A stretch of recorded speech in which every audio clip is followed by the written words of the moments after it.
કેન્દ્રીય જળશક્તિ મંત્રી સી.આર. પાટીલના હસ્તે ડ્રીમ સિટી પોલીસ સ્ટેશનનું લોકાર્પણ કરવામાં આવ્યું હતું। આ પોલીસ સ્ટેશન કાર્યરત થવાથી સુરતના નાગરિકોની સલામતી અને સુખાકારીમાં વધારો થશે।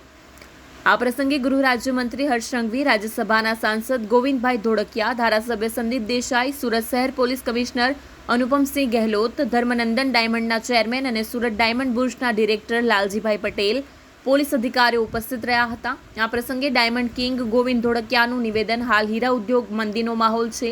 આશા છે કે આવનારા સમયમાં પરિસ્થિતિ સુધરશે। અમારા 38વાं પોલીસ સ્ટેશન આ છે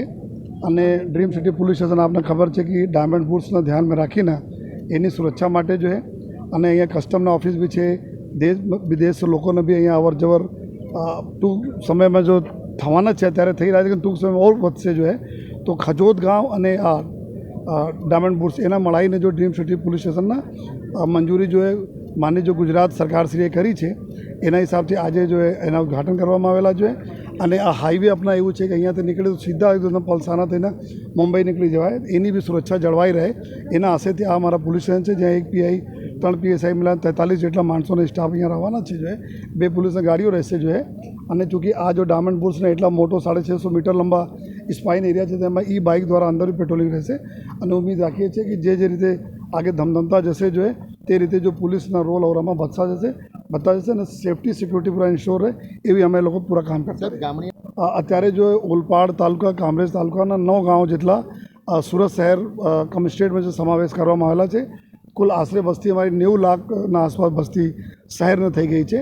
અને એને જ લઈને જો અમારા બી ચેલેન્જીસ પણ વધતા જશે જો કારણ કે આજુબાજુ શહેરના આજુબાજુ જે રીતે જો અર્બનાઇઝેશન થઈ રહ્યા છે, શહેરીકરણ થઈ રહ્યા છે, તો આવનાર સમયમાં સિટી અને રૂરલ એરિયાના લગભગ જો એક જ જેવા કામ થઈ રહ્યા છે। તો આ હિસાબથી સરકારશ્રીએ ગૃહ વિભાગે જો આપણે 9 ગાંવ આપેલા છે, જેના અમે સમાવેશ કરી લીધા છે અને તે વિસ્તારમાં બી અમારા જો નવા પોલીસ સ્ટેશન જ્યાં જરૂરત છે ત્યાં સ્થાપના કરવાની જરૂરત છે, 1-2 જગ્યાએ તે આવી પ્રક્રિયામાં ચાલુ છે અને મહેકમ માટે જો આ વખતે બી બજેટમાં ગયા છે અને ઉમ્મીદ છે આપણે કે ગૃહ રાજ્યમંત્રી સાહેબના માર્ગદર્શનમાં આપણે ઓર મહેકમ મળશે જો સુરત શહેરના અને આવનાર આપણા બાત કરીએ 4-5 વર્ષ પહેલાં 3,500 મહેકમ હતા, અત્યારે 7,000 મહેકમ થઈ ગયા છે આપણા। और આવનાર દિવસોમાં બી સુરત શહેરના વસ્તી, કામ ધંધા, બિઝનેસ અને લોકોનો ફૂટફોલ જો બહાર દરરોજ આવે છે એના ધ્યાન રાખી મહેકમ વધારા લગભગ દર વર્ષે હર બજેટમાં થતા જાય છે।